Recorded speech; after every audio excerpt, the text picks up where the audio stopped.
এরপর আল্লাহ রাব্বুল আলামিন কোরআনে কারীমের মধ্যে সুন্দর করে বললেন ফি রাব্বিহি আন আতাহুল্লাহুল মুলক আন আতাহুল্লাহুল মুলক। অথচ আমি আল্লাহ দিয়েছিলাম তাকে রাজত্ব, তাকে রাজত্ব আমি আল্লাহ দিয়েছিলাম, তাকে আমি আল্লাহ এমন সম্পত্তি দান করেছিলাম কি তাকে আমি দিই না। ইব্রাহিম নবীকে আমার আল্লাহ কোরআন শরীফের মধ্যে ইব্রাহিম নবীর কথাও তুললেন, নমরুদের কথাও তুললেন, তার রাজত্বের কথাও আল্লাহ তুলে ধরলেন। নমরুদের রাজত্ব কেমন দেয়া হয়েছিল ও মুসলমান শুনে রাখেন, কিতাবের মধ্যে পাওয়া যায় নমরুদের ভাষা ছিল আরবি। আরবি ভাষায় নমরুদ কথা বলতো। নমরুদ কে ছিল জানেন? আপনি অবাক হয়ে যাবেন ও মুসলমান, ভালো করে শুনে রাখেন। তৎকালীন সময়ে মোট 4 জন বড় বড় বড় বড় বাদশা ছিল।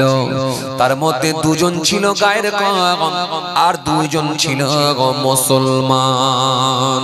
2 জন গায়ের কমের ভেতরে একজনের নাম ছিল বাখতে নাসর আর একজনের নাম ছিল নমরুদ বাদশা। 2 জন ছিল মুসলমান, একজনের নাম হলো জুলকারনাইন আর একজনের নাম হলো দাউদ আসলামের পুত্র আল্লাহ নবী হযরত সুলাইমান আলাইহিস সালাম। একজন ছিল হযরত সুলাইমান আলাইহিস সালাম আর একজনের নাম ছিল জুলকারনাইন। এই 2 জন ছিল মুসলমান ঈমানদার। সারা পৃথিবীর মধ্যে মোট 4 জন শ্রেষ্ঠ বাদশা ছিল। তার ভিতরে 2 জন কাফের বেঈমান, 2 জন মুসলমান। মুসলমানের ভিতরে একজনের নাম জুলকারনাইন আর একজনের নাম হলো হযরত সুলাইমান আলাইহিস সালাম। আর কাফেরদের ভিতরে একজনের নাম বাখতে নাসর আর একজনের নাম হলো নমরুদ। এই নমরুদের সম্পত্তি আল্লাহ কি দিয়েছিলেন? ফি রাব্বিহি আন আতাহুল্লাহুল মুলক। অথচ আমি আল্লাহ তাকে দিয়েছিলাম বাদশাহী।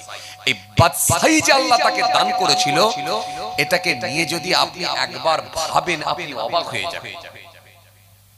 নমরুদ গোটা পৃথিবী দখল করে ফেলেছিল। পূর্ব থেকে পশ্চিম প্রান্ত পর্যন্ত দখল করে নিয়েছিল। শাম দেশ দখল করেছিল, তুর্কি দখল করেছিল, রোম দখল করেছিল, ভারত দখল করেছিল। গোটা পৃথিবী থেকে তার জন্য কর আর খাজনা পাঠানো হতো। এই নমরুদ কে ছিল জানেন? 1 দিন 2 দিন 3 দিন নয়, 1700 বছর বেঁচে ছিল, যার নাম হলো নমরুদ। এই নমরুদ কে ছিল জানেন? 1700 বছর আল্লাহ তারা হায়াত দিয়েছিলেন। হায়াতটাও পেয়েছিল লম্বা। 1700 বছর যদি কেউ বেঁচে থাকে, সে কি মরে যাব আর কোনোদিন ভাবতে পারে? কথা বলছেন না কেন? একটু হ্যাঁ না কিছু বলে। 1700 বছর যদি কেউ বেঁচে থাকে, সে আর মরবো কোনোদিন ভাবতে পারে? সামান্য 80 বছর বাঁচবে, তাতেই বলছে মেরে ফাটিয়ে ফেলবো। আরে কথা বলেননি কেন? সামান্য 65 বছর বাঁচবে, তাতেই বলছে মেরে মাটিতে পুঁতে দেবো। পুরি সর্বনাশ! কি আওয়াজ! কে থাকবে আর কে থাকবে না ভারতে আমরা ঠিক করব। আরে কথা বলছেন না কেন? এই আওয়াজ দিচ্ছে না বারবার? খালি বলছে মেরে উপরে পৌঁছে দেবো। আরে কথা বলে না। এই জিহাদি বাচ্চারা বেরিয়া, এই আওয়াজ দেয় না? কথা বলছেন না কেন? আওয়াজ শুনেননি আপনারা? নেতাদের ভাষণ শোনেননি? শুনছেন তো? সামান্য 65 বছর কি 70 বছর বাঁচবি, তাতে বলছে এই জিহাদির বাচ্চারা বেরিয়া, মেরে উপরে করে দেবো। ওরে সর্বনাশ! আওয়াজ কি রে? আমার তো মনে হচ্ছে যা আওয়াজ দিচ্ছে, এই নমরুদের থেকে বেশি হায়াত পাবে নাকি? হ্যাঁ, এই নমরুদের থেকে বেশি হায়াত পাবে নাকি? হ্যাঁ, এই কি নমরুদের থেকে বেশি নিজেকে সর্দার মনে করছে নাকি? হ্যাঁ, নমরুদ কে ছিল? সামান্য 2-4টে পেট্রোল পাম্পের মালিক হয়েছিস, সামান্য কিছু জমি জায়গার মালিক হয়েছিস, সামান্য কিছু গরিবের মাল আত্মসাৎ করে নিয়ে যেভাবে হোক কিছু জমি জায়গা বাড়িয়েছি, পেট্রোল পাম্প করেছি, তাতে এত বড় বড় কথা। রব বললেন ফি রব্বিহি আন আতাহুল্লাহুল মুলক, অথচ আমি আল্লাহ দিয়েছিলাম নমরুদকে রাজত্ব। কি বাদশাহী দিয়েছিলাম জানো? তৎকালীন সময়ে পূর্ব থেকে পশ্চিম প্রান্ত পর্যন্ত দখল করেছিল, উত্তর থেকে দক্ষিণ দিক দখল করেছিল নমরুদ। রোম দখল করেছিল, শাম দখল করেছিল, তুর্কি দখল করেছিল, ভারত দখল করেছিল। পৃথিবীর বিভিন্ন দেশ তার হাতের মুঠোয় চলে এসেছিল। এই নমরুদের ভাষা ছিল আরবি, তার ল্যাঙ্গুয়েজ ছিল আরবি, সে আরবি ভাষার মানুষ ছিল। ও মুসলমান শুনে রেখে দেন, জেনে রেখে দেন, এই নমরুদ কে ছিল জানেন? ও মুসলমান শুনে রাখেন, নমরুদ যখন নিজের ক্ষমতা প্রভাব প্রতিপত্তি এত বেড়ে গিয়েছিল, সে এত বড় অহংকারী ব্যক্তি ছিল, এত বড় দাম্ভিক স্বভাবের মানুষ ছিল, জীবনে কোনোদিন তার মাথাটা আসমানের দিকে উত্তোলন করে না, জীবনে কোনোদিন তার মাথাটা আকাশের দিকে তোলে না। কারণ সে জানে গোটা পৃথিবী আমার, আর আমি হলাম রব। তবে ইব্রাহিম নবীর মুখে শুনিয়ে রব যিনি আসমানের মালিক, জমিনের মালিক, সবের মালিক, সুতরাং আসমানে যদি কেউ মালিক থাকে তাকে আমি মেরে দেব, তাকে আমি খতম করে দেব। এই জন্য রাগেতে কোনোদিন আসমানের দিকে মাথাটা পর্যন্ত উত্তোলন করে না। জীবনে একবারই মাথা তুলেছিল, যেদিনে আল্লাহকে মারবে বলে তীর ছুঁড়েছিল, তীর নিক্ষেপ করেছিল। শখ লেগেছে আল্লাহকে মেরে ফেলবে। কথা বলেন না, জানেন না? এই ওয়াজ আপনারা শোনেন না? এই ওয়াজ আপনারা বারে বারে শুনেছেন। আমি অত ডিটেইলস এর জন্য যাচ্ছি না, আপনাকে খালি বোঝানোর জন্য বলছি। আল্লাহকে মেরে ফেলবো, তো আল্লাহকে মারবো। তৎকালীন সময় তো হেলিকপ্টার ছিল না, ড্রোন ছিল না, রকেট ছিল না, এরোপ্লেন ছিল না, তো আসমানে যাব কি করে? এখান থেকে তো অনেক দূর। কথা বলে আসমানে যাব, টেনশনের মধ্যে পড়ে গেল না, খুব চিন্তিত কি হবে। আর নমরুদ যখন টেনশনের মধ্যে পড়ে গেছে, চিন্তিত হয়ে পড়েছে, সহযোগিতা করার লোক একটা ভালো পেয়েছে। সেটার নাম কি? জোরে বলো। সেটার নাম হলো ইবলিস শয়তান। ইবলিস শয়তান খুব ভালো সহযোগিতা করতে পারে। ইবলিস এসে হাজির হয়ে গেল। বাদশা চিন্তা করছেন কেন? আপনি টেনশন করবেন না, আপনি আল্লাহকে মারবেন, তীর ছুড়বেন, তবে আপনি শকুন নিয়ে আসেন, শকুনের সঙ্গে কুরসি আপনি লাগিয়ে দেন, বেঁধে দেন, আর গোস্তের টুকরা, মাংসের টুকরা উপরের দিকে এমন ভাবে ঝুলিয়ে রাখেন যাতে করে শকুনের দৃষ্টিটা উপর দিকে পড়ে। শকুনের দৃষ্টি যদি উপর দিকে ওঠে তাহলে আপনাকে উপরে উড়িয়ে নিয়ে যাবে, আর শকুনের দৃষ্টি যদি নিচের দিকে পড়ে তাহলে আপনাকে নিচে নামিয়ে নিয়ে আসবে। নমরুদ সেই সময় শকুনের মাথার উপরে একটা গোস্তের টুকরা নিয়ে এমন ভাবে লাঠির সঙ্গে ঝুলিয়ে দিল, শকুনের দৃষ্টি উপর দিকে উঠল। যত উপর দিকে দেখে শকুন উপরে উড়ে উড়ে নিয়ে যায়। একটা সময় নমরুদ এমন জায়গায় পৌঁছে গেল, নমরুদ কুরসির উপরে চেপে সঙ্গে আর একজনকে নিয়ে যখন বহু দূর উপরে পৌঁছে গেল, সঙ্গী মানুষটা বলেছিল, ও বাদশা, এরকম ভুল কাজ করবেন না। আল্লাহ যিনি স্রষ্টা, তিনাকে মারা কখনো সম্ভব হবে না। যখন নমরুদকে এই কথা বলেছে, নমরুদ সেই সময় রাগের কারণে ওই কুরসি থেকে, ওই উঁচু থেকে মানুষটাকে ঠেলে নিচে ফেলে দিয়েছিল। নমরুদ সেই দিনই আকাশের দিকে মাথা উত্তোলন করেছিল, মাথা তুলেছিল, কারণ আজকেই প্রথম আমি আসমানের দিকে মাথা তুলছি, আর আজকে আল্লাহকে মেরে দিচ্ছি।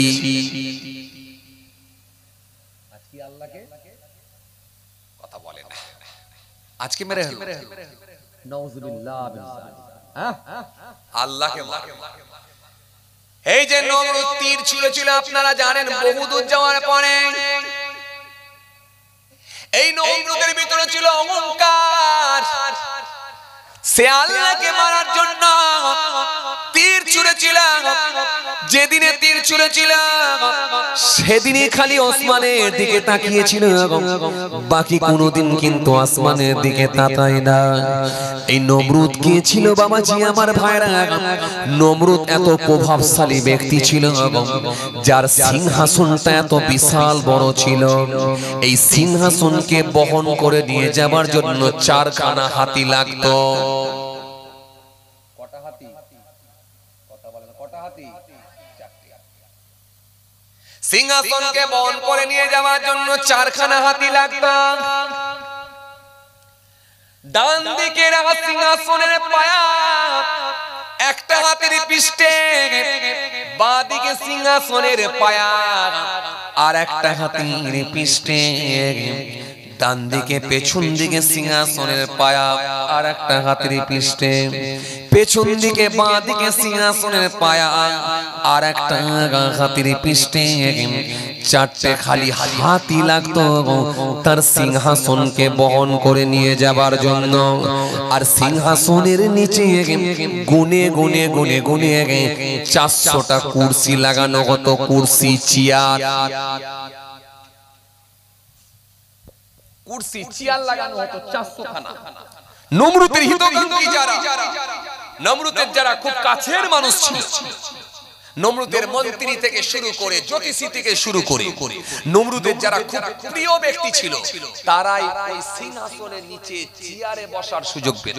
400খানা খালি চেয়ার লাগানো হতো, তার উপরে বিশাল সিংহাসন, যে সিংহাসনের উপরে নমরুদ বসে থাকতো। বুঝতে পারছেন মাস্তানি কম করেছে? আরে কথা বলছেন না কেন?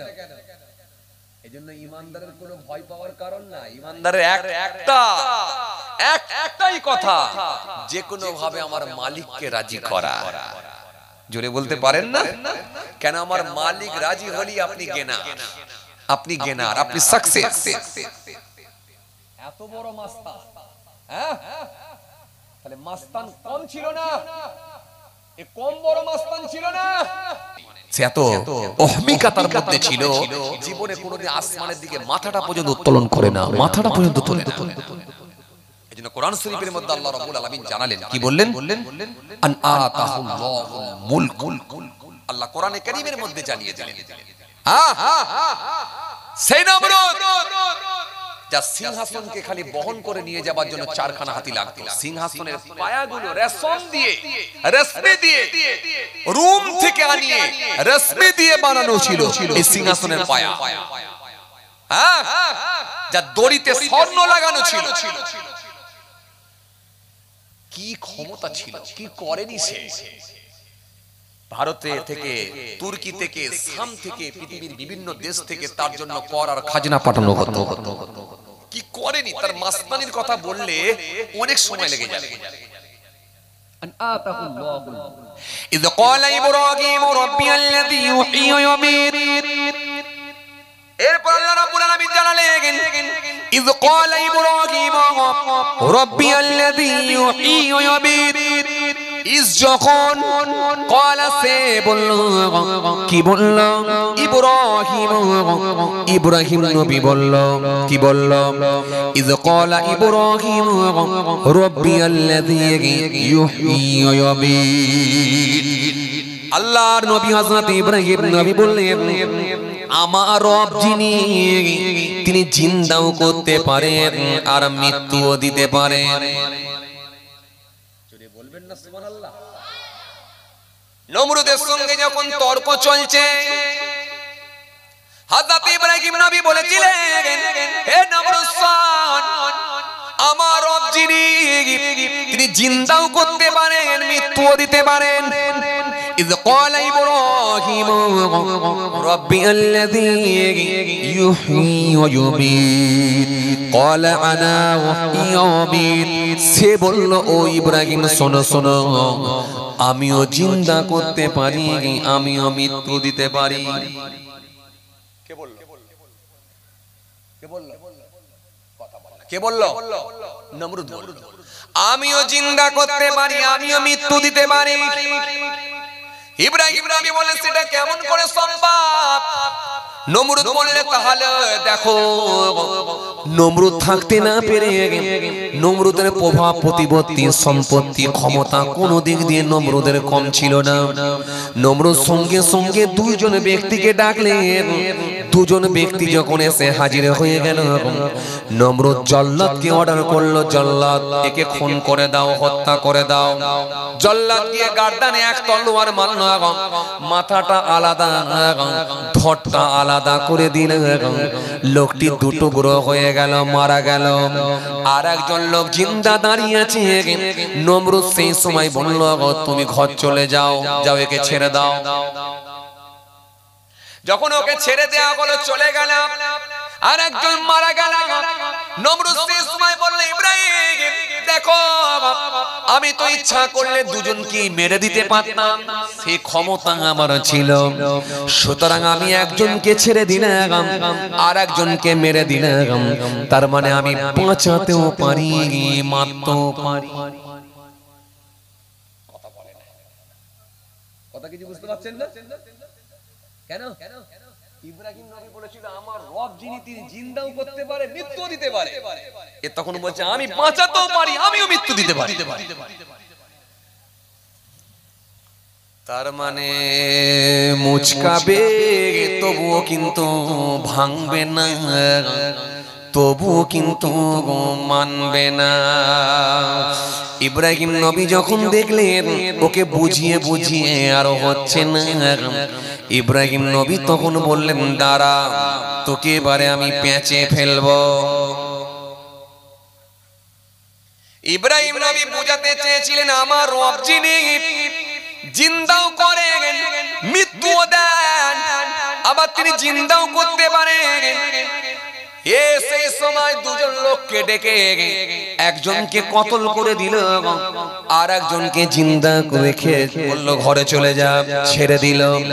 দিয়ে বলল দেখো আমার তো ক্ষমতা ছিল দুজনকে মেরে ফেলার, কিন্তু একজনকে আমি ছেড়ে দিলাম, আর একজনকে আমি মারলাম। তার মানে আমি জিন্দাও করতে পারি, মৃত্যুও দিতে পারি। যখন দেখছেন হলো না, নবী ইব্রাহিম দেখলেন হলো না, নবী ইব্রাহিম সেই সময় বললেন সন ক্বালা ইব্রাহিম ফাইন্নাল্লাহা ইয়াতি বিশ-শামসি মিনাল মাশরিক ফাতি বিহা মিনাল মাগরিব। ক্বালা ইব্রাহিম, ইব্রাহিম নবী সেই সময় বললেন ফাইন্নাল্লাহা, আমার রব যিনি নিশ্চয় আল্লাহ তাআলা, ইয়াতি বিশ-শামসি মিনাল মাশরিক, আমার রব যিনি প্রত্যেকদিন সূর্যকে উদিত করেন পূর্ব দিক হইতে, পূর্ব দিক থেকে তোলে আর পশ্চিম দিকে ডোবান।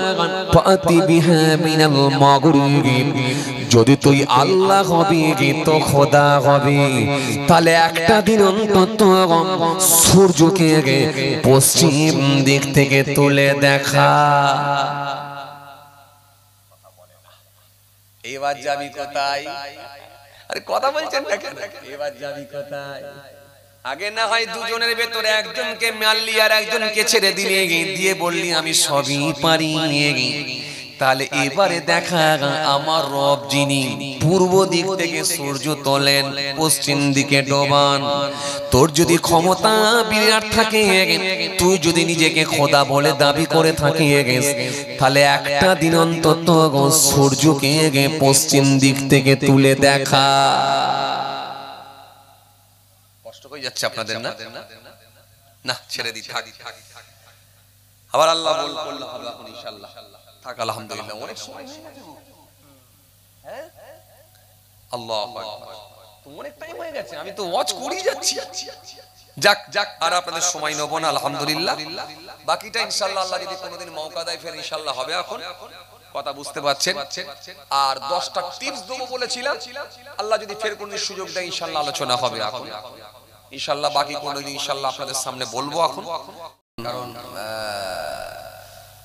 দাওয়াতপত্রের চাপের কারণেও হতে পারে, আবার আমরা নিজেরা ইচ্ছা করে অনেক জায়গায় নিতে চাই না। দু ভাই সে একই কণ্ঠ, একই গলা, একই টান, কথা বুঝতে পারছেন, আর একই স্টাইলের ওয়াজ, আর সে দু ভাই খামাখাই এক জায়গায় থাকবো, খামাখাই ঠেলা গোজা করে লাভ নেই, কথা বুঝতে পারছেন। তো ওই জন্য নিতেও চাই না অনেক জায়গায়। তো যাই হোক, এগুলো মাঝে মধ্যেই হয়ে যায়। তো বেশ কিছুদিন আগে একবার হয়েছিল, আবার কিছুদিন আবার আপনাদের এই মালঞ্চ বালিহাটিতে আবার হল। তো যাই হোক, আলহামদুলিল্লাহ, আপনারা অত্যন্ত ভালোবাসেন, মহব্বত করেন, ভালোবাসেন বলেই আমাদেরকে ডেকে নিয়ে আসেন, দু ভাইকে একসঙ্গে রেখেছেন। এটা ভালোবাসার পরিচয়, অন্য কিছু না। তো যাই হোক, অল্প কিছু আলোচনা করে মাহফিলের সমাপ্তি ঘটবে। আলহামদুলিল্লাহ, যথেষ্ট আপনারা আলোচনা শ্রবণ করেছেন, আর নতুন কিছু শোনাবারও আছে বলে আমার মনে হচ্ছে না। কারণ বর্তমানে যে হারে জলসা হচ্ছে, যে হারে মাহফিল হচ্ছে, প্রচুর প্রচুর প্রত্যেক দিনের ব্যাপার হয়ে গেছে, রোজের ব্যাপার হয়ে গেছে, এত বেশি মাহফিল হচ্ছে, কথা বুঝে আসছে। আবার এখন সোশ্যাল মিডিয়ার যুগ, অ্যান্ড্রয়েড ফোনের যুগ, এখন সব পকেটে পকেটে বড় বড় মোবাইল ফোন। এই যে দেখছেন না, ছোট ছোট বাচ্চাগুলো হাতে মোবাইল ফোন নিয়ে ক্যামেরা করছে, কথা বুঝতে পারছেন। তো এই যে মোবাইলের যুগ, এখন প্রত্যেকের পকেটে পকেটে মোবাইল ফোন, অ্যান্ড্রয়েড ফোন এখন এসে পৌঁছে গেছে। তো সুতরাং আপনি যে কোনো হুজুরের বয়ান আপনি এখন শ্রবণ করতে পারবেন, শুনতে পারবেন। আপনি যদি ইংরেজি ভার্সনের মানুষ হন তো আমেরিকার হুজুরের বয়ান শুনবেন, আপনি যদি আরবি ভার্সনের মানুষ হন তো দুবাইয়ের হুজুরের ওয়াজ শুনবেন, কি আরবের হুজুরের ওয়াজ শুনবেন। আপনি যদি উর্দু ভার্সনের মানুষ হন তো পাকিস্তানের হুজুরের বয়ান শুনবেন। আপনি যদি বাংলা ভার্সনের মানুষ হন, ভারতবর্ষের বিভিন্ন স্টেট, পশ্চিম বাংলা তথা যেখানে বাংলা ভাষাভাষীর মানুষ বসবাস করে, এবং আমাদের পাশের দেশ বাংলাদেশ বা অন্যান্য দেশ যেখানে বাংলা ভাষাভাষীর মানুষ বসবাস করে, এই বাঙালি হুজুরদের বয়ান আপনারা শুনতে পাবেন। তাহলে এক কথায় আপনি সব ভাষারই আজকে বয়ান শুনতে পাবেন, সব ভাষা। তো সুতরাং ওয়াজের অভাবটা কিন্তু আর নাই, সেটা পূরণ হয়ে গেছে। আজ থেকে 10 বছর, 15 বছর, 20 বছর, 30 বছর আগে যে ওয়াজের অভাব ছিল, গ্রামে একটা জলসা হলো, 2-4টে পাড়া থেকে 2-5টা গ্রাম থেকে মানুষ ঝাঁপিয়ে পড়তো ওয়াজ শুনতে যাব। বিশেষ করে আমার মুরব্বী বাবাজিরা ভালো বলতে পারবেন। আর আজকে আপনার পাড়ার জলসাতেই আপনার পাড়ার লোকগুলো ঠিক মতো বেরোতে চাইছে না, কারণ এরা অত্যাধিক জলসা শুনে শুনে শুনে শুনে, আর যে জিনিসটা অত্যাধিক হবে, যত ভালো জিনিসই হোক তার কদর কমবে, এটা ঠিকই। যেমন আমাদেরকে বিরিয়ানি আর ভালো লাগে না, কেন আমরা রোজে বিরিয়ানি পাই, তো কথা বলে না। এই যে বিরিয়ানি, আবার দেখেন কেউ 6 মাসে 9 মাসে যদি একদিন খায় বিরিয়ানি, না দারুণ টেস্টফুল খাবার, কথা ঠিক কিনা। অনেক লোক বিরিয়ানি খেতে যায়, শখ করে খেতে যায়। কেউ মোটরসাইকেলে 5 কিলোমিটার 10 কিলোমিটার চালিয়ে, কেউ 4 চাকা নিয়ে 4 বন্ধু মিলিয়ে চল বিরিয়ানি খেতে যাবো, এই যে একটা ব্যাপার। অনেকে আবার মাঝে মধ্যে পাড়ার ছেলেরা দেখবেন আনন্দ করে বিরিয়ানি দেয়, অনেকে পিকনিক বলে বা ফিস্টি বলে, একটু ফিস্টি কত বিরিয়ানি হোক, তো এই যে বিরিয়ানি, তার মানে অনেকদিন পরে বিরিয়ানি খাবো, একটা বিশাল ব্যাপার, একটা আনন্দের ব্যাপার। আর যদি রোজ কেউ বিরিয়ানি পায়, তারা দেখবেন, এই যে এই মানুষটা দেখছেন, আমার সঙ্গী, আমার ভাই, আমার গ্রামের ভাই, প্রতিবেশী ভাই, তো রোজ বিরিয়ানি আমরা নিয়ে যাই, কথা বলেন, জলসা থেকে রোজ বিরিয়ানি দিচ্ছি, খালি ভাইকে বলছি, আরে বিরিয়ানি নিয়ে যান না, ভাই আমার ঘরে কেউ খেতে চায় না, ঘরে কেউ খেতে চায় না, আমাকে বলছে ভাইয়া ভাই না বিরিয়ানি কেউ খেতে চায় না, চিলি যাবো বলেন দেখিনি। আবার কখনো বলছে ভাই ঘরে আজকে খাবার লোক নেই, নাতিপুতারা সব চলে গেছে, বেড়াতে গেছে, হ্যাঁ আত্মীয় বাড়ি গেছে, কে বিরিয়ানি খাবে বলেন দেখিনি। বিরিয়ানি মানে রোজ পাচ্ছি বলে না, বিরিয়ানি নিয়ে যেতে চাইনি, কথা বুঝতে পারছেন না। তো আমি বুঝাতে চাইছি যে জিনিসটা, যে যত ভালো জিনিসই হোক, অত্যাধিক যদি হয় এবং খুব বেশি বেশি যদি হয়, সেই জিনিসটা আর ভালো লাগে না, এটাই ব্যাপার। তো সুতরাং জলসা মাহফিলটাও আজকের দিনে এত বেশি বেশি হচ্ছে, আমাদের কাছে যেন একটা অনীহা ভাব তৈরি হয়ে গেছে, এই জিনিসটা আর আমাদের ভালো লাগে না, এই যেমন একটা ব্যাপার। কিন্তু না, মনে রাখতে হবে জলসা মাহফিলের কদর গুরুত্ব আলাদা। নবী বলেছেন মাজলিসু ফিহি খায়রুন মিন ইবাদাতিস 60 সানাত। আল্লাহর নবী বলেছেন 60 বছর নফল ইবাদত করার থেকেও একটা দিনই মাজলিস হলো আল্লাহর কাছে উত্তম, আল্লাহর কাছে প্রিয়। একটু জোরে বলবেন না সুবহানাল্লাহ। 60 বছর নফল ইবাদত করার থেকেও একটা দিনই মাজলিস হলো আল্লাহর কাছে প্রিয়, আল্লাহর কাছে উত্তম। তাহলে মাহফিলের কত গুরুত্ব বুঝতে পারছেন। আপনি এখানে যত আপনার নেকির খাতায় সওয়াব কিন্তু আমার আল্লাহ চালু রাখবে, একটু জোরে বলেন না। এটা এক ধরনের ব্যবসা চলছে আপনার, আপনি কারবারে লস খাচ্ছেন না। যারা একটু মন টন খারাপ করে বসে আছেন, একটু অন্য মনস্ক হয়ে যাচ্ছেন, একটু টেনশনে আছেন বা একটু চোখ বন্ধ করে আছেন, আপনারা ভাবছেন কারবারে লস খাচ্ছি, না, কারবারে লস নেই, লাভই আছে। জীবনকে দুটো পার্টে ভাগ করতে হয়, একটা ইহকাল আর একটা হলো পরকাল। ইহকালের জন্য টাকা, পরকালের জন্য ফাঁকা। কথা বলেন, পরকালের জন্য দরকার হলো আমাল, না হলে হলো গন্ডগোল। কথা বুঝছেন? তাহলে আপনি এখানে যতক্ষণ বসে থাকছেন আপনার নেকির খাতায় কিন্তু আমল জমছে, তাহলে আপনার লস কি হলো? আপনি এখানে যতক্ষণ বসে থাকবেন সুবহানাল্লাহ, আলহামদুলিল্লাহ, আল্লাহু আকবার, এই আল্লাহ নামের তাসবিহগুলো আপনি পড়বেন। কথা ঠিক কি না ভুল?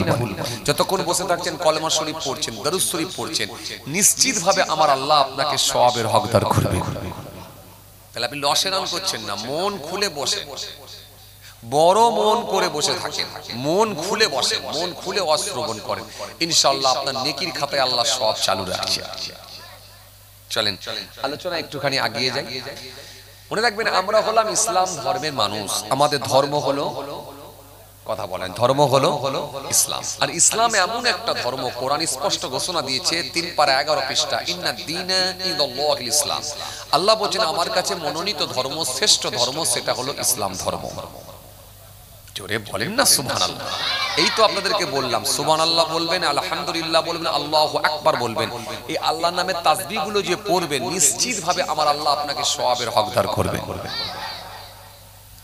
তাহলে এই যে আপনাকে আমি যেটা বুঝাতে চাইছিলাম যে ইসলাম ধর্ম আল্লাহ বলেন আমার কাছে শ্রেষ্ঠ ধর্ম, মনোনীত ধর্ম, আমার কাছে পছন্দনীয় ধর্ম, সেই ধর্ম। আপনি নিজে কম্পেয়ার করবেন, আপনি বিছানায় যখন শয়ন করতে যাবেন, শুতে যাবেন, আপনি ইসলাম ধর্মকে নিয়ে একটু ভাববেন। অন্য ধর্মের মানুষ যখন মারা যায়, মৃত্যুবরণ করে, তার করণীয় সিস্টেম কি, পদ্ধতি কি, তার কাজগুলো কি কি, আর আমার ধর্মের যখন কোনো মানুষ মারা যায় তার করণীয় কাজ কি কি, সিস্টেম কি, পদ্ধতি কি। এই দুটো ধর্মকে নিয়ে যখন কম্পেয়ার করবেন তখন আপনার বিবেক, আপনার মন আপনাকে বলে দেবে আলহামদুলিল্লাহ তুমি সঠিক ধর্ম, ইসলাম ধর্ম শ্রেষ্ঠ ধর্ম পেয়েছো। আপনি নিজে কম্পেয়ার করবেন, বিছানায় যখন শুতে যাবেন, শয়ন করতে যাবেন, নিজের বিবেককে একবার জিজ্ঞাসা করবেন, মনকে জিজ্ঞাসা করবেন অন্য ধর্মের মানুষের যখন বিয়ে শাদী হয় তার সিস্টেম কি, পদ্ধতি কি, আর আমার ধর্মের মানুষের যখন কোনো বিয়ে শাদী হয় তার সিস্টেম কি, পদ্ধতি কি। আপনার বিবেক, আপনার মন আপনাকে বলে দেবে যে আলহামদুলিল্লাহ তুমি শ্রেষ্ঠ ধর্ম পেয়েছো। আমি কোনো ধর্মকে ছোট করছি না, কিন্তু আপনার বিবেক, আপনার মন, আমার বিবেক আমাকে বলবে যে আলহামদুলিল্লাহ তুমি শ্রেষ্ঠ ধর্ম পেয়েছো। ধর্মের দিক দিয়ে যদি দেখেন আপনি শ্রেষ্ঠ ধর্ম পেয়েছেন, নবীর দিক দিয়ে যদি দেখেন আপনি শ্রেষ্ঠ নবী পেয়েছেন, টিচারের দিক দিয়ে যদি দেখেন আপনি শ্রেষ্ঠ টিচার পেয়েছেন, গ্রন্থ দিয়ে যদি দেখেন কালামুল্লাহ কোরআন শরীফ আপনি শ্রেষ্ঠ গ্রন্থটাই পেয়েছেন। তাহলে সব আল্লাহ পাক ভালোবেসে আমাদেরকে শ্রেষ্ঠ জিনিসগুলো দান করেছেন। এবারে আমাদের কাজ হওয়া এই শ্রেষ্ঠ জিনিসগুলোকে নিয়ে। আল্লাহ তাআলা নবী থেকে বর্ণিত হাদিস, আল্লাহ নবী সাল্লাল্লাহু আলাইহি ওয়াসাল্লামকে জিজ্ঞাসা করা হলো আইয়ুন নাসি আকরামু, ক্বালা আকরামুহুম ইনদাল্লাহি আতকাকুম। নবীকে জিজ্ঞাসা করা হলো ইয়া রাসূলুল্লাহ, হাবিবাল্লাহ, হুজুর বিয়াদবি নেবেন না হুজুর, সম্মানীয় ব্যক্তি কে হুজুর? নবী বললেন ক্বালা আকরামুহুম ইনদাল্লাহি আতকাকুম। নবী বললেন সেই ব্যক্তিটা আল্লাহর কাছে সম্মানীয় ব্যক্তি যে ব্যক্তিটা সবথেকে বেশি পরহেজগার হয়ে গেছে। সুবহানাল্লাহ বলবেন না জোরে? তাহলে সেই ব্যক্তিটাই আল্লাহর কাছে সম্মানীয় ব্যক্তি যে ব্যক্তিটা সবথেকে বেশি পরহেজগার হয়ে গেছে। তাহলে ইবাদত করে বান্দা পরহেজগার হয়ে যায়, স্বচ্ছ হয়ে যায়, ত্রুটি মুক্ত হয়ে যায়। এই ত্রুটি মুক্ত মানুষটা কি আমার আল্লাহ বড় পছন্দ করে। কেন? আমাদের সমাজে তো অনেক দাড়িওয়ালা আছে, মুখে দাড়ি রেখে গরুর হাটে গিয়ে দালালি করতে গিয়ে মিথ্যার উপর কসম খায়, আছে না? জি, পৌনে একটার সময় কসম খাচ্ছে একেবারে ভরা দুপুর বেলা যখন আজান হচ্ছে। জি, 22,000-এর গরুকে 32,000-এ বিক্রি করছে আর বলছে আল্লাহর কসম বলছি 31,500 কিনেছি বলে চালাচ্ছে। আবার বলছে আজানের টাইমে কসম খাচ্ছি বাবু, মিথ্যা বলার লোক আমি নয়। কথা বলছেন দেখেন, এমনি তো মিথ্যা বলছে একটা মার খাবেই, আবার পাশাপাশি আজানের টাইমে বলছি বাবু, আবার কসম দিয়া বলছে মিথ্যা বলার লোক নয়, অথচ বিশাল বড় মিথ্যাবাদী। তাহলে এই দাড়িওয়ালার কোনো দাম নাই। দাড়ি, টুপি, জুব্বা, নামাজ, রোজা এই কারণে বান্দাকে স্বচ্ছ বানাবে। এই স্বচ্ছ আপনি কতটা হতে পেরেছেন এটা আল্লাহ দেখতে চায়। কথা কি বুঝে আসছে বাবাজি আমার ভাইরা? হ্যাঁ, হে তরুণিয়া নওজোয়ান জামাকেরা,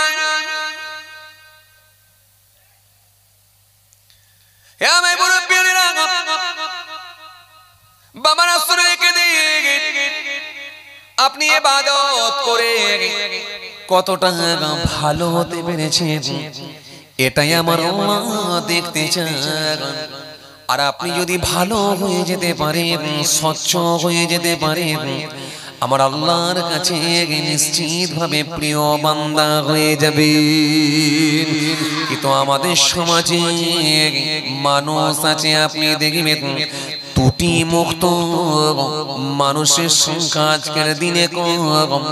কারোর ভেতরে জীবন আছে, কারোর ভেতরে পরচর্চা আছে, কারোর ভিতরে হিংসা আছে, কারোর ভিতরে অহমিকা আছে, কারোর ভিতরে সুদ আছে, কারোর ভিতরে মিথ্যা আছে, আমানতের খেয়ানত আছে, আমানতের খেয়ানত আছে, পাল্লা পড়ে কম আছে, ত্রুটি মুক্ত মানুষের সংখ্যা কম। গোনা তো অনেক আছে, তার ভিতরে এমন কিছু গুনাহ আছে যেগুলো খুব কমন গুনাহ, যেগুলো খুব কমন গুনাহ, ভালো ভালো মানুষের ভেতরেও দেখা যায় এই গুনাহ।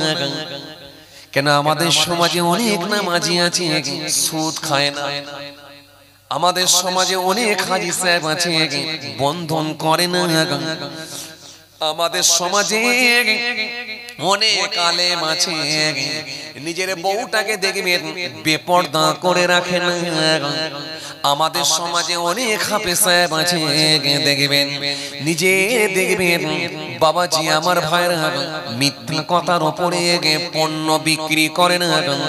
সুতরাং অনেক গুনাহ থেকে মুক্ত হাফেজ সাহেব, অনেক গুনাহ থেকে মুক্ত পীর সাহেব, অনেক গুনাহ থেকে মুক্ত ইমাম সাহেব, অনেক গুনাহ থেকে মুক্ত মাওলানা সাহেব, অনেক গুনাহ থেকে মুক্ত হাজী সাহেব, অনেক গুনাহ থেকে মুক্ত ইমাম সাহেব, অনেক গুনাহ থেকে মুক্ত সুফি দরবেশ সাহেব।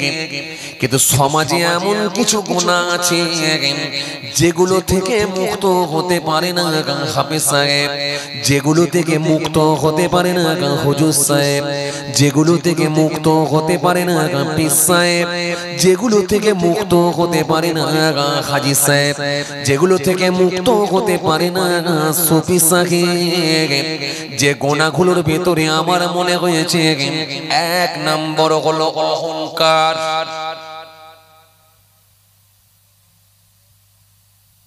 মদ খেলে লোকে জানতে পারে, দেখা যায়, সুদ খেলে লোকে জানতে পারে, দেখা যায়, বউকে বেপরদা হয়ে ঘোরালে লোকে জানতে পারে, দেখা যায়। কিন্তু অহংকার যদি ভিতরে ঢুকে থাকে লোকে দেখতেও পারে না, জানতেও পারে না। কিন্তু এটা হলো একটা বিরাট ভাইরাস, এটা হলো একটা বড় মাপের গুনাহ। কারণ যার ভিতরে সামান্য পরিমাণ অহমিকা ঢুকে যাবে রাসূলুল্লাহ জানিয়ে দিয়েছেন সে মানুষটা জান্নাতে যাবে না। যার ভেতরে সামান্য পরিমাণ হিংসা ঢুকে থাকবে ওভাবে জি আমার ভাইরা নবী জানিয়ে দিয়েছেন আমলগুলো সব খেয়ে নেবে। এজন্য আমল খেয়ে নেবে কে? হিংসা। আগুন যেমন কাঠকে খেয়ে নেয়, হিংসা তেমন আমলকে খেয়ে নেয়। তাহলে এমন কিছু গুনাহ আছে যেগুলো ভালো ভালো লোক কিন্তু করে না। মদ খায় না, লটারি কাটে না, সুদ খায় না, ঘুষ নেয় না, কথা বলে না, বউকে বেপরদা হয়ে ঘোরায় না, আমানতের খেয়ানত করে না, মিথ্যা কথার উপরে পণ্য বিক্রি করে না। কিন্তু এমন কিছু ইন্টারনাল গুনাহ আছে যেগুলো দেখা যায় না, কিন্তু সেগুলোর সঙ্গে মানুষ জড়িয়ে যায়। ভালো ভালো সে হাজী সাহেব হতে পারে, ইমাম সাহেব হতে পারে, মাওলানা সাহেব হতে পারে, হুজুর সাহেব হতে পারে, পীর সাহেব হতে পারে, বক্তা সাহেব হতে পারে, কথা বলে। কি কথা ঠিক হচ্ছে না ভুল হচ্ছে? জি, একটা বক্তা সাহেবের যদি ভালো দাওয়াত হয় মনের মধ্যে অহমিকা আসতেই পারে, ও আমার যা দাওয়াত, কথা বলে। কথা বলছেন না কেন? ডেইলি দুটো তিনটে করে জলসা, আমার মতো কটা হুজুরের দাওয়াত হয়? এই যে ছোট্ট এত এইটুকুন কথা আপনি মধ্যে খালি বলে ফেললেন, আমার মতো কটা হুজুরের দাওয়াত হয়? নাউজুবিল্লাহ, সব শেষ হয়ে গেল, সব শেষ হয়ে গেল। আপনি জানেন না মাওলানা সাহেব, আপনি এখনো পর্যন্ত কিতাবী আলেম যদি হতেন এই কথাটা বলতে পারতেন না। আপনার মতো বড় ওয়াজিনকে আমার আল্লাহ এক সেকেন্ডে ভ্যানিশ করে দিতে পারেন। সকালবেলা ঘুম থেকে উঠবেন, ডান দিকের হাত আর ডান দিকের পাকে যদি প্যারালাইসিস করে ফেলে দেন, বাকি যে ক মাসের দাওয়াত রোজা পর্যন্ত আছে সব বরবাদ করে দিতে পারেন। আমার কথা কিছু বুঝতে পারছেন বাপ? এই যে সামান্য ছোট্ট কথা আপনি ভাবলেন যে এটা কোনো ব্যাপারই না, জানেন এই ছোট্ট কথাতে আপনার সব শেষ হয়ে যেতে পারে। এটাই হলো অহংকার। এটার নাম হলো অহংকার, এটার নাম হলো তাকাব্বুর, এটার নাম হলো অহংকার। এই অহংকার এর আবিধানিক অর্থ হলো নিজেকে বড় মনে করা, অন্যজনের থেকে নিজেকে বড় মনে করা, এটার নাম হলো অহংকার। সে যে কোনো দিক দিয়ে হতে পারে, অর্থের দিক দিয়ে হতে পারে, সম্পত্তির দিক দিয়ে হতে পারে, শরীরের দিক দিয়ে হতে পারে, রক্তের দিক দিয়ে হতে পারে, বংশের দিক দিয়ে হতে পারে, চাহিদার দিক দিয়ে হতে পারে, সৌন্দর্যের দিক দিয়ে হতে পারে, ইলমের অহংকার হতে পারে, ইলমের অহংকার হতে পারে, পয়সার অহংকার হতে পারে, প্রভাব প্রতিপত্তির অহংকার হতে পারে, শরীরের অহংকার হতে পারে, সৌন্দর্যের অহংকার হতে পারে, বংশের অহংকার হতে পারে, আমলের অহংকার হতে পারে, ইলমের অহংকার হতে পারে। যদি বিন্দু পরিমাণ আপনার ভেতরে অহমিকা ঢুকে যায়, আমার আল্লাহ যদি নারাজ হয়ে যায়, জান্নাতে যাওয়া বড় কঠিন হতে পারে। কেননা হাদিস পাকের মধ্যে পাওয়া যায়, আল্লাহ নবী সুন্দর করে জানিয়েছেন, হাদিস পাকের মধ্যে পাওয়া যায়, নবী আমার সুন্দর করে জানালেন, হাদিস পাকের মধ্যে আমার নবী সুন্দর করে বললেন, নবী আমার সুন্দর করে হাদিস পাকের মধ্যে কত সুন্দর করে আমার নবী জানিয়ে দিলেন। আল্লাহ নবী হাদিস পাকের মধ্যে জানালেন, বাবাজি আমার ভাইরা, নবী আমার সুন্দর করে বললেন, ইবনে মাসউদ থেকে বর্ণিত হাদিস, قال رسول الله صلى الله عليه وسلم لا يدخل الجنة من كان في قلبه مثقال ذرة من كبر। আল্লাহ নবী সুন্দর করে বললেন, যারা পরিমাণ অহমিকা যদি ভিতরে ঢুকে যায়, আমি রাসূলুল্লাহ বলছি সামান্য পরিমাণ বিন্দু পরিমাণ বিন্দু মাত্র অহমিকা যদি ভিতরে ঢুকে যায়, ওই মানুষটা জান্নাতে যেতে পারবে না। কিছু কথা বুঝতে পারছেন? আপনার এলাকায় সব থেকে যিনি বড় হাজী সাহেব নিজেকে মনে করেন,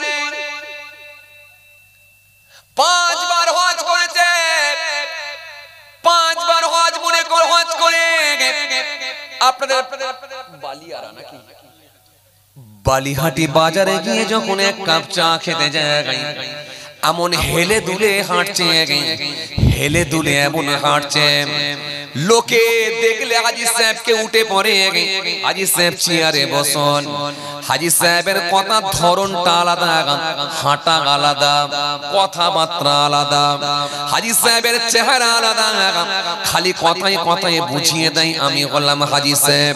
আর এই এলাকার সব থেকে বেশি যদি কেউ হজ করে থাকে আমি, যদি এইটা একবার মনে করে বা বলে ফেলে, বিশ্বাস করে, যদি সামান্য পরিমাণ অহমিকা ভিতরে ঢুকে যায়, নবী জানিয়ে দিলেন, বিন্দু মাত্র অহমিকা যদি ভিতরে ঢুকে যায়, আমি রাসূলুল্লাহ বলছি ওই শরীরটা জান্নাতে যাবে না।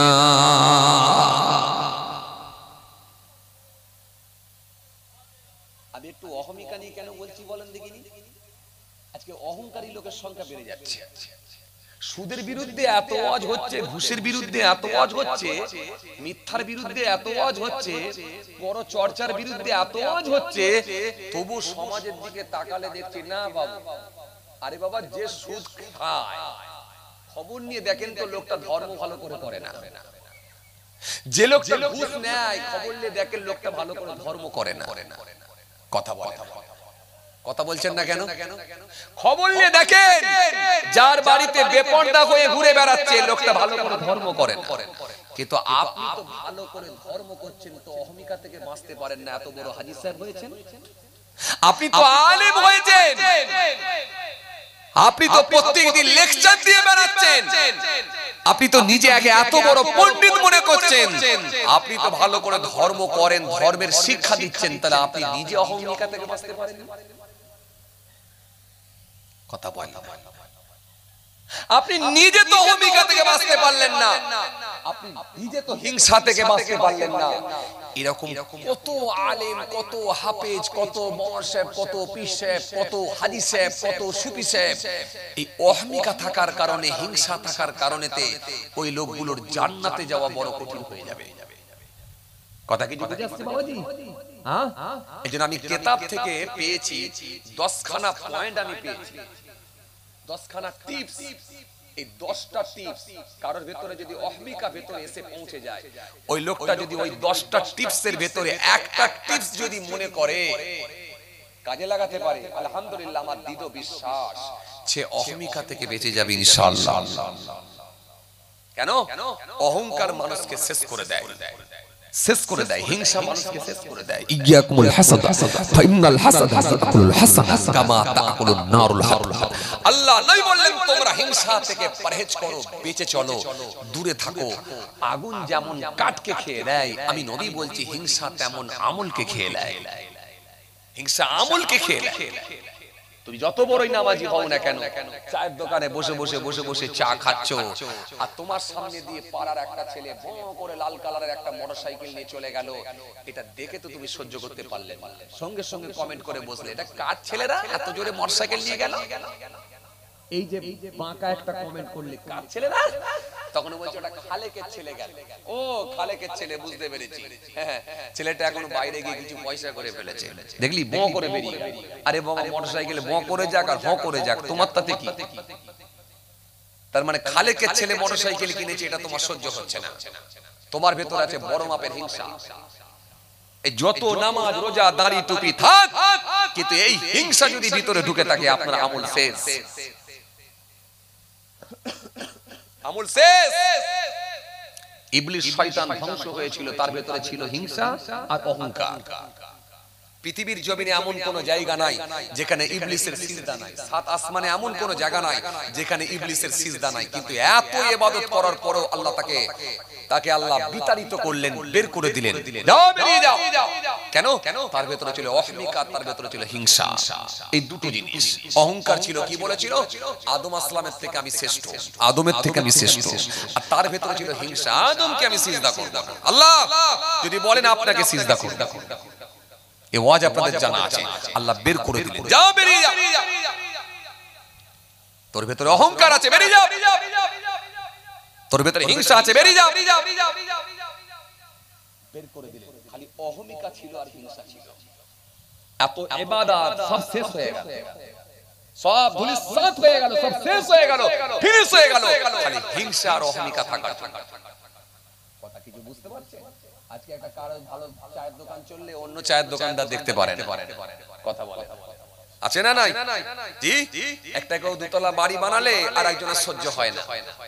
আরে বাবা, ও করেছে তো ওর পয়সাই করেছে, আমার তো নিয়ে করেনি। আলহামদুলিল্লাহ, আল্লাহ ওকে করিয়েছেন, আমি আল্লাহর কাছে দোয়া আছে, আল্লাহ আমাকেও আল্লাহ করাবে। এটা বলছি না, আমরা তাকদীরকে বিশ্বাস করি না। তাহলে আমাদের কি আমল কাজে লাগবে একবার বলেন? একবার ভাবলাম না যে আল্লাহ পাক আমাকে কত নিয়ামত দিয়ে ভরিয়ে রেখেছে। আল্লাহ নিয়ামতের শুকরিয়া আদা করে শেষ করতে পারবো না। এই যে আমার অক্সিজেন চলছে, শ্বাস প্রশ্বাস নিচ্ছি, এই যে আমার শ্বাস প্রশ্বাস চলছে, হ্যাঁ, এই যে শ্বাস প্রশ্বাস চলছে, এটার মূল্য কত একবার ভেবেছি আমি? 10টা মিনিট যদি নাক আর মুখকে টিপে ধরা হয়, সঙ্গে সঙ্গে লোকটা ফিনিশ, সঙ্গে সঙ্গে লোকটা ফিনিশ। এই যে চোখ, আরে এই চোখ দিয়ে গোটা দুনিয়া আমি দেখতে পাচ্ছি, আল্লাহ আমাকে দেখার শক্তি দিয়েছেন। একটা অন্ধ লোক, সে তো চোখে দেখতে পায় না, তাকে গিয়ে যদি বলা হয় ভাই কি নেবে, চোখ নেবে না পালসার 220 গাড়ি নেবে, কি বলবে? আরে কথা বলছেন না কেন? কি বলবে? পালসার 220 গাড়ি নেবে না চোখ নেবে? ওই অন্ধ লোকটা সে সময় বলবে ভাই তোমার যদি ক্ষমতা থাকে, যদি তোমার শক্তি থাকে, তুমি তাহলে আমাকে দুটো চোখ দাও ভাই, আমার চোখের খুব দরকার ভাই, আমার চোখ দাও ভাই, আমার চোখের দরকার, আমার পালসার 220 গাড়ির দরকার নাই। একটা বোবা লোককে গিয়ে যদি বলেন ভাই তোমার তো কথা বলার শক্তি নাই, কি নেবে? আমি তোমাকে একটা ব্যাটারিওয়ালা সাইকেল কিনে দিচ্ছি, সাইকেল নেবে না কথা বলার শক্তি নেবে, কি নেবে? বলে ভাই তোমার যদি শক্তি থাকে আমাকে কথা বলার সুযোগ করে দাও ভাই, আমি কথা বলতে পারি না ভাই, আহা আমি কত অসুবিধা ফিল করি, হাও হাও করে লোককে বোঝাবার চেষ্টা করি, আমার কথা বলার শক্তি নাই, যদি ক্ষমতা থাকে আমাকে কথা দুটো, আমাকে কথা বলার শক্তি ফিরিয়ে দাও, এটাই বলতে। কিন্তু একবার আপনি আমি ভেবেছি যে আল্লাহ আমাদেরকে কত নিয়ামত দিয়ে ভরিয়ে রেখেছে, একবার ভেবেছি? হ্যাঁ, বোবা লোকে চলতে পারে দেখতে পারে না, পঙ্গু লোকে বলতে পারে চলতে পারে না, কানা লোকে শুনতে পারে দেখতে পারে না, কালা লোকে দেখতে পারে শুনতে পারে না, তুমি যদি তাদের চেয়ে একটু ভালো থাকো তো শুকরিয়াটা কেন করো না? বোবা লোকে চলতে পারে দেখতে পারে না, পঙ্গু লোকে বলতে পারে চলতে পারে না, কানা লোকে শুনতে পারে দেখতে পারে না, কালা লোকে দেখতে পারে শুনতে পারে না, তুমি যদি তাদের চেয়ে একটু ভালো থাকো তো শুকরিয়াটা কেন আদায় করো না? চোখ দুটো তোমায়, চোখ দুটি দেখতে তোমার শুনতে দিল কান, চোখ দুটি দেখতে তোমার শুনতে দিল কান, জিহ্বা ছিল সুখ নিতে আর নাকে শুক্রাগান, এবার তুমি ভেবে দেখো, এবার তুমি ভেবে দেখো কতটা সুখে চান, তুমি যদি তাদের চেয়ে একটু ভালো থাকো তো শুকরিয়াটা কেন আদায় করো না? কথা ঠিক কিনা বলেন? আল্লাহ আপনার দুটো হাত দিয়েছেন সতেজ, আল্লাহ আপনার দুটো পা দিয়েছেন সতেজ, আল্লাহ আপনাকে দৃষ্টি শক্তি দিয়েছেন দেখতে পারেন, আল্লাহ আপনার মস্তিষ্ক ঠিক রেখেছেন, আল্লাহ আপনার জিহ্বা ঠিক রেখেছেন, আল্লাহ আপনার গোটা শরীরটাকে অক্ষত বানিয়েছেন। এর জন্য কোনদিন তো আল্লাহ দরবারে শুকরিয়া আদা করলেন না যে আলহামদুলিল্লাহ আল্লাহ আমাকে সুন্দর অঙ্গ দিয়ে গে, সুন্দর চেহারা দিয়ে গে, সুন্দর দেহ দিয়ে আল্লাহ আমাকে সুন্দর আকৃতি দান করেছেন। আমার আল্লাহ কত লোককে পঙ্গু বানিয়েছেন, কালা বানিয়েছেন, খোড়া বানিয়েছেন, ন্যাংরা বানিয়েছেন, পঙ্গু বানিয়েছেন, কিন্তু আমাকে আমার আল্লাহ সুস্থ সতেজ বানিয়েছে।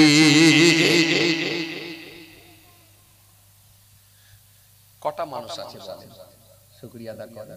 হ্যাঁ ভাইরা আমার, বন্ধুরা আমার, সাথী মহব্বতের ভাইরা, তারপরে শুধু আমরা অহংকার, হিংসা, মিথ্যা, পরচর্চা, লোকের কি করে বাঁশ দিয়ে দেবো, ওর কি করে মেরে নেবো, শুধু এই চিন্তাধারা না।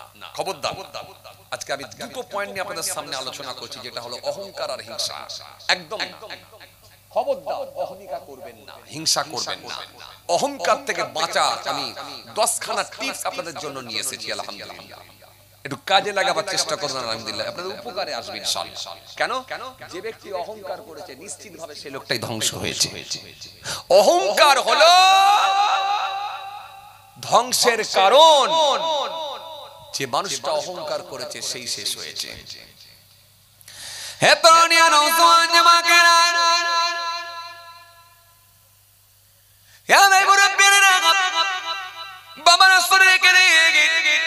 এই পৃথিবীর জমিনে যারা অহংকার করেছিল নিশ্চিতভাবে তারা ধ্বংস হয়ে গেছে।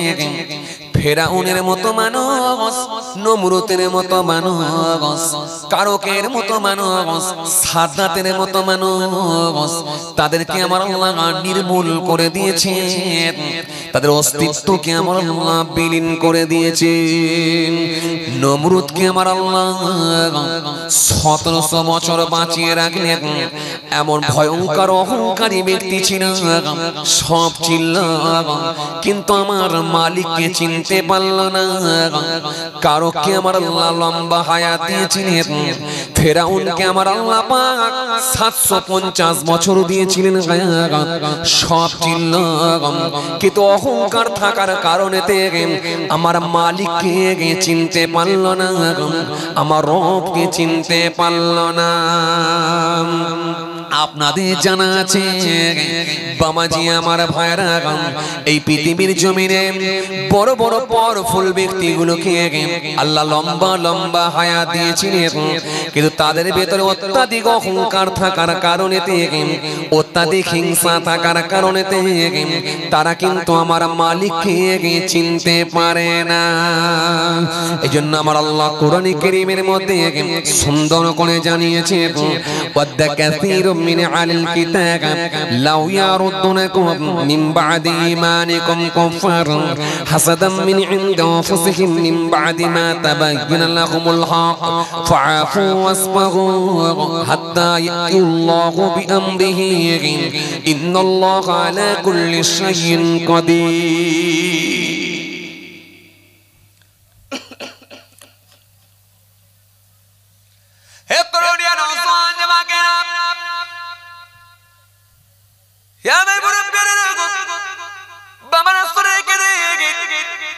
এই পৃথিবীর জমিনে অহংকারী ব্যক্তিগুলোকে আমার আল্লাহ পাক নির্মূল করে দিয়েছিলেন, তার নাম নিশান আল্লাহ মুছে দিয়েছেন, তাদের অস্তিত্বকে আমার আল্লাহ বিলীন করে দিয়েছেন।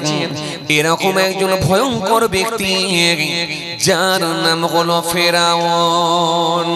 মুসা নবী দ্বীনের দাওয়াত দিলেন, রেগে আগুন পুরো গরম, ওর নাম হলো ফেরাউন, লাগছে ওকে দারুণ।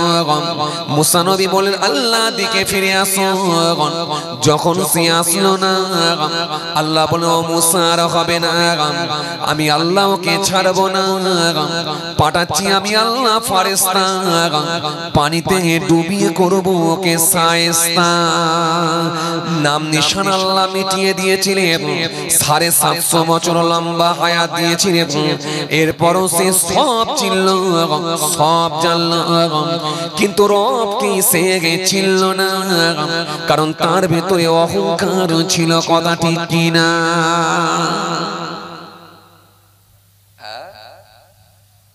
এই অহংকারই হচ্ছে পতনের কারণ। তাকে ডুবিয়ে দিল তার অহংকার, শেষ করে দিল তার অহংকার। এই যে অহংকার, এই যে দাম্ভিক, এই যে অহংকার, এই যে দাম্ভিক আচরণ, এটাই আল্লাহ সহ্য করলেন না, মেনে নিলেন না। কোরআন শরীফের মধ্যে যদি আপনি পড়ে রাখেন, আপনি অবাক হয়ে যাবেন। এরকম একজন পাওয়ারফুল বাদশা যার নাম হলো নমরুদ। নমরুদ সম্পর্কে আমার আল্লাহ কোরআনে কারীমের মধ্যে জানিয়েছেন, আলাম তারা ইলাল্লাযী হাজ্জা ইব্রাহিম ফি রাব্বিহি আন আতাহুল্লাহুল মুলক إذ قال إبراهيم ربي الذي يحيي ويميت قال أنا أحيي وأميت قال إبراهيم فإن الله يأتي بالشمس من المشرق فأت بها من المغرب فبهت الذي كفر والله لا يهدي القوم الظالمين। আল্লাহ তাদের অস্তিত্বকে বিলীন করে দিয়েছেন, নাম নিশানা মুছে দিয়েছেন। আপনি তাফসীর যদি পড়ে দেখেন, আপনি অবাক হয়ে যাবেন। লোকটার ভেতরে খালি ছিল অহংকার, আমার আল্লাহ ধ্বংস করে দিলেন, নাম নিশানা মুছে দিলেন, তার অস্তিত্বকে আল্লাহ বিলীন করে দিলেন। তার ভেতরে ছিল অহংকার। হে তরুণিয়া নওজওয়ান জওয়ানেরা, হে আমার মুরব্বিয়ানেরা, বাবারা শুনে রেখে দিন। এই জন্য আমার আল্লাহ কোরআনের মধ্যে জানালেন, আলাম তারা ইলাল্লাযী হাজ্জা ইব্রাহিম, আলাম তারা, আপনি কি তাকে দেখেন না, আপনি কি তাদের দেখেন না, ইলাল্লাযী, তার দিকে, হাজ্জা ইব্রাহিম, যে ইব্রাহিম নবীর সঙ্গে বিতর্ক করেছিল।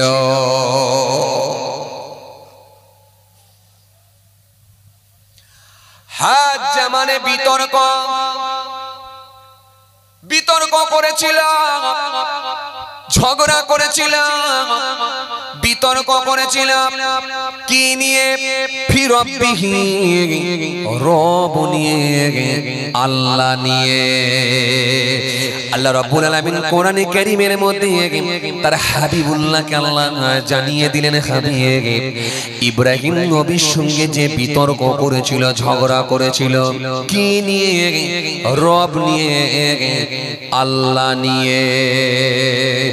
ইব্রাহিম নবীর সঙ্গে টাকা নিয়ে, পয়সা নিয়ে, সম্পত্তি নিয়ে ঝগড়া নয়, ঝগড়াটা ছিল আল্লাহ নিয়ে। কে আল্লাহ? কথা বলছেন না কেন বাপ? হ্যাঁ না কিছু বলেন।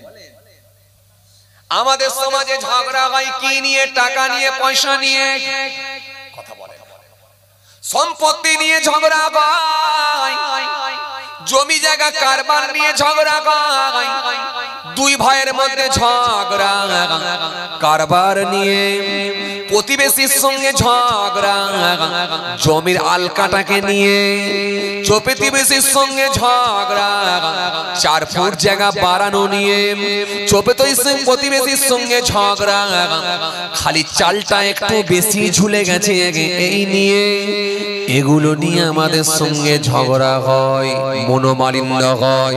কিন্তু ইব্রাহিম নবীর সঙ্গে ঝগড়া হয়েছিল কি নিয়ে? আল্লাহ বললেন ফি রাব্বিহি, রব নিয়ে, আল্লাহ নিয়ে ঝগড়া। ইব্রাহিম নবী বলেছিলেন, আমার রব যিনি জমিন আসমানের মালিক, সারা পৃথিবীর মালিক তিনি, আমার রব যিনি। সুবহানাল্লাহ বলবেন না? তো মন খুলে হবে না? আমার রব যিনি জমিন আসমানের মালিক, সারা পৃথিবীর মালিক, সবের মালিক তিনি। আল্লাহু লা ইলাহা ইল্লাহু, আল্লাহ তিনি ছাড়া কোনো মাবুদ নাই। আল হাইয়ুল কাইয়ুম, তিনি চিরস্থায়ী, চিরজীবী, ছিলেন, আছেন, থাকবেন। লা তাখুযুহু সিনাতুন ওয়ালা নাওম, জিনাত তন্দ্রা নাই, ঘুম নাই, আরাম নাই, বিশ্রাম নাই, সব বিষয়ে যিনি অবগত তিনি হলেন আমার রব। জোরে বলেন না, তিনি হলেন আমার আল্লাহ, যিনি সব বিষয়ে অবগত। ইব্রাহিম নবী সেই সময় বললেন, আমার রব যিনি সবের মালিক তিনি। কিন্তু নমরুদ বলেছিল, হলো না ইব্রাহিম, রব হলাম আমি, আল্লাহ হলাম আমি। এই জন্য আমার নবী জানালেন, আমার আল্লাহ জানালেন, হাবিব ফি রাব্বিহি, রব নিয়ে, আল্লাহ নিয়ে ঝগড়া। ঝগড়াটা কি নিয়ে? কথা বলেন, ঝগড়া কি নিয়ে? আল্লাহ নিয়ে ঝগড়া। ঝগড়া হচ্ছে আল্লাহ নিয়ে। কি আল্লাহ হবে? আল্লাহ। ইব্রাহিম নবী বলে, তুই পাগল কেন এরকম কথা বলিস? আরে পাগল, আমার রব যিনি সব মালিক তিনি, সবের মালিক, আকাশ, জমিন, নবমণ্ডল, ভূমণ্ডল, পাহাড়, পর্বত, সবের মালিক তো তিনি। আমার রব যিনি সবের মালিক তিনি। আরে এরকম পাগল এরকম কথা বলে না, তুই নিজে খোদা এরকম কেন ভাবছিস? নাউজুবিল্লাহ, এরকম কথা বলিসনি। এখন নমরুদ বলছে, আমি হবনি তো কে হবে? আমার উপর আর কেউ আছে? এই যে বলেছিলাম না অহংকার, কথা বলে না, মনে আছে আপনাদের? এই যে বলেছিলাম না অহংকার, এটাই হলো পতনের কারণ। নমরুদ বলল, আরে আমি হব না তো কে হবে? আমার উপরে কেউ আছে? বলো, আমার শক্তির সঙ্গে কেউ পেরে উঠবে? বিশাল তর্ক ঝগড়া, ফির রব্বিহি, রব নিয়ে আল্লাহ। এর সবাই আমার জন্য দোয়া করবেন, আমি আপনাদের জন্য দোয়া করি। কারণ ভাইরা সেই খাতাপত্র নিয়ে বড় ভাই কি করিয়ে দিতে পারতেন, ভালো হতো। তখন সন্ধ্যা টাইম ছিল, ভালো হতো। যাক, ছেড়ে দিলাম, অসমাপ্ত বক্তব্যকে সমাপ্তির দিকে আগিয়ে দিলাম। কারণ আপনারা তো বুঝতে পারছেন আমার উপরে দুটো থাকে, একটা কলম আর একটা মলম। কথা বলে না, এই কলমের কাজ শেষ করলাম না, এই কলমের কাজ ধরবো, এই মলমের কাজ শেষ করলাম। এই যে মলমের কাজ বোঝেন না, তখন যা লাগানো হচ্ছিল গো, মলম, মলম, ঘাস হারানো মলম, এবারে হচ্ছে কলম। কথা বুঝছেন? তো যাই হোক, ইব্রাহিম নবী একটা প্যাঁচের কোশ্চেন করেছিলেন সেই সময়। এই প্যাঁচের কোশ্চেন করতেই তার মাথা খারাপ। এরপরে কি হয়েছিল আল্লাহ যদি ফের কোনদিন সুযোগ দেয় ইনশাআল্লাহ আলোচনা হবে। এখন সবাই আমার জন্য দোয়া করবে, আমি আপনাদের জন্য দোয়া করি। যাই হোক, সবাই আমার জন্য দোয়া করবেন। আলহামদুলিল্লাহ, যাই হোক, ভালো লেগেছে, আল্লাহ শুকর। আপনারা এত সময় পর্যন্ত যে সময় দিয়েছেন, আলহামদুলিল্লাহ, এতক্ষণ পর্যন্ত আপনারা যে সময় দিয়েছেন, আলহামদুলিল্লাহ, আপনাদের মূল্যবান সময়। আল্লাহ আল্লাহ রাসূলকে ভালোবেসে, জি, কোরআন হাদিসের মহব্বতে, আউলিয়া কিরামদের মহব্বতে আপনারা আপনাদের মূল্যবান সময় দিয়েছেন। আল্লাহ এই মাহফিলকে কবুল করেন। আমরা জোরে বলি আল্লাহুম্মা আমিন। আল্লাহ এই মাহফিলকে কবুল করেন, আমরা জোরে বলি আল্লাহুম্মা আমিন। মাশাআল্লাহ, আলহামদুলিল্লাহ। আসেন, ছোট্ট করে দাঁড়িয়ে সালাম পাঠ করব, বিদায় নেব, আপনাদের খেদমত থেকে বিদায় নেব। ছোট্ট করে দাঁড়িয়ে সালাম পাঠ করব। সকলে একটু সালাম পড়ি, ইয়া নবী।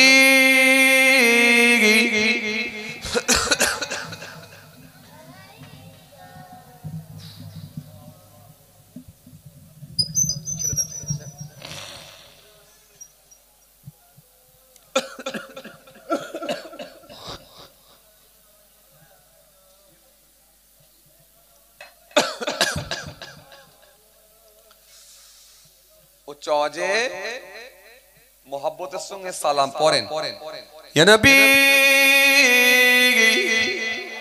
সালাম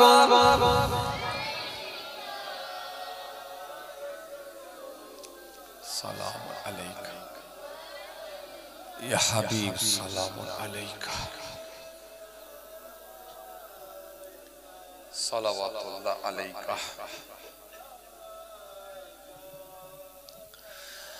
আজ হে ঈদে মুবারক,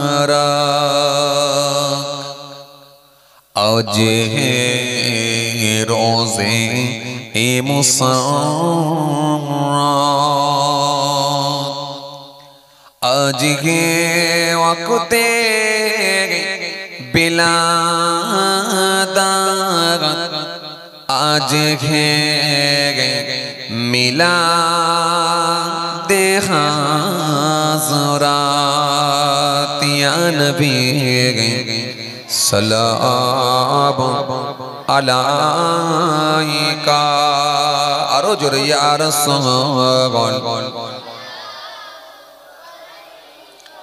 ইয়া হাবিব সালাওয়াতুল্লাহ আলাইকা, ইয়া নবী সালাম লো আমার, ইয়া রাসূল সালাম লো আমাদের, ইয়া হাবিব সালাম লো মোরা যে সবাই গুনাহগার, ইয়া নবী সালাম আলাইকা। আরো জোরে, ইয়া রাসূল ইয়া হাবিব সালাওয়াতুল্লাহ আলাইকা मीम से मदीने वाले हे से हसमी हे वाले